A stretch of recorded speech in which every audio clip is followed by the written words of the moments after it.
Pour la saison 2014 ou est-ce que si vous êtes très à l'aise?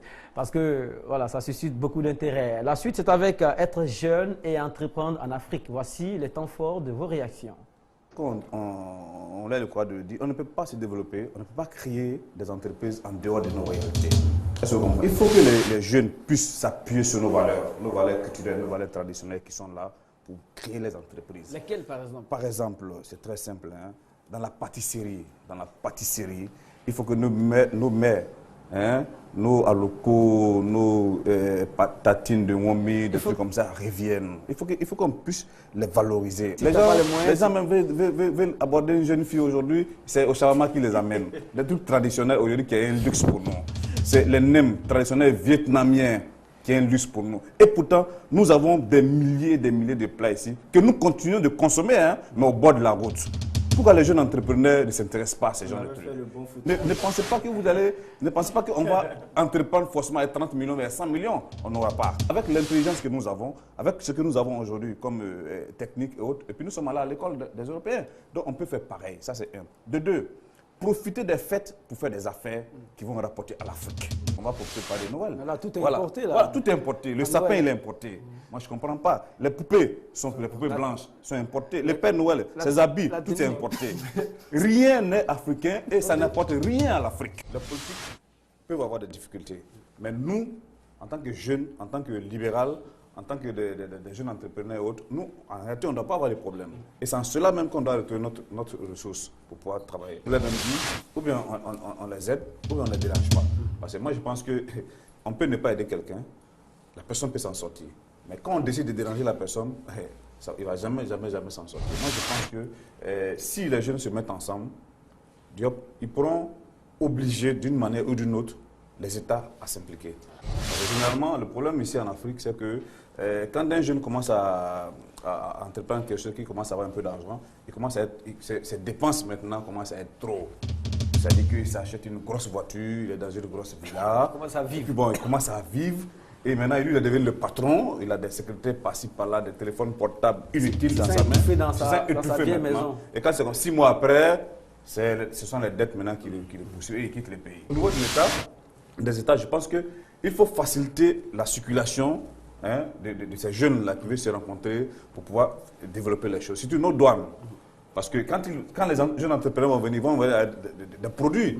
Mais il ne faudrait pas que la douane, quand même, parce que la douane décourage beaucoup en affaires douane sur les impôts. Ça décourage beaucoup de choses. Je pense qu'il faut que AGCI puisse négocier auprès des États. Ce n'est pas pour qu'on vous finance, hein, mais pour qu'on vous permette, on vous facilite vos déplacements, la fluidité, les visas, hein, et puis même les billets d'avion, même la douane, les impôts et autres. C'est ce qui peut vous aider.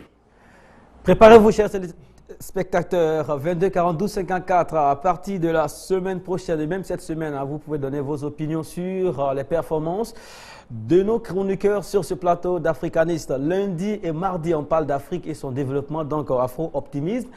Mercredi, on parle de la vie, la carrière, des œuvres des artistes africains avec Guy Defer. Voilà, vous connaissez désormais le nom et les visages. Seydina, autant d'appréciation, ça pleut, hein. Je veux dire, les interventions sur Internet, on les reçoit, les alertes sont un peu partout. Vous sentez autour de vous que vos communications, vos réactions sont appréciées, il y a beaucoup de vérité dedans. Dans ce cas, est-ce que c'est une pression pour la saison 2014 ou est-ce que vous vous sentez très à l'aise puisque déjà vous avez trouvé la faille? Non, il n'y a pas de pression, il n'y a aucune pression parce que ce que nous disons, nous n'inventons pas. Ça est là, les faits sont là. Il y a la pression quand on n'est pas trop certain de ce qu'on avance. Nous sommes certains de ce que nous avançons. Seulement, peut-être que ce sont les jeunes qui vont se sentir... Peut-être que ce sont les jeunes qui sont dans, dans la position de pression. Parce qu'un jeune qui nous regarde aujourd'hui avec ses parents, il ne peut pas venir tromper ses parents qui ne travaillent pas ou bien pas ici. Parce que nous sommes en train de donner des recettes. Donc les jeunes peuvent travailler. Les diplômés peuvent travailler. Les jeunes diplômés africains peuvent travailler. Donc, ils n'ont pas besoin d'aller dans la fonction publique. Comme je l'ai dit, je salue l'intelligence des Libanais. Parce que, il faut le dire, les Libanais ont su autour du shawarma qui n'est absolument rien. Un vrai mythe. qui ont créé, quand vous allez même aujourd'hui dans les coins de Charma, là, il y a glacier partout. Et puis c'est nos patrons, nos boss qui sont là-bas. C'est vraiment, quand je passe souvent, je suis content de leur intelligence, en même temps j'ai pitié un peu de nos frères. D'accord, on arrive. Allons-y au Congo, retrouver M.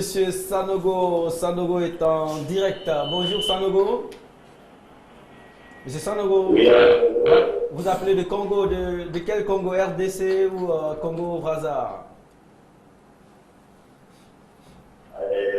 vous m'entendez?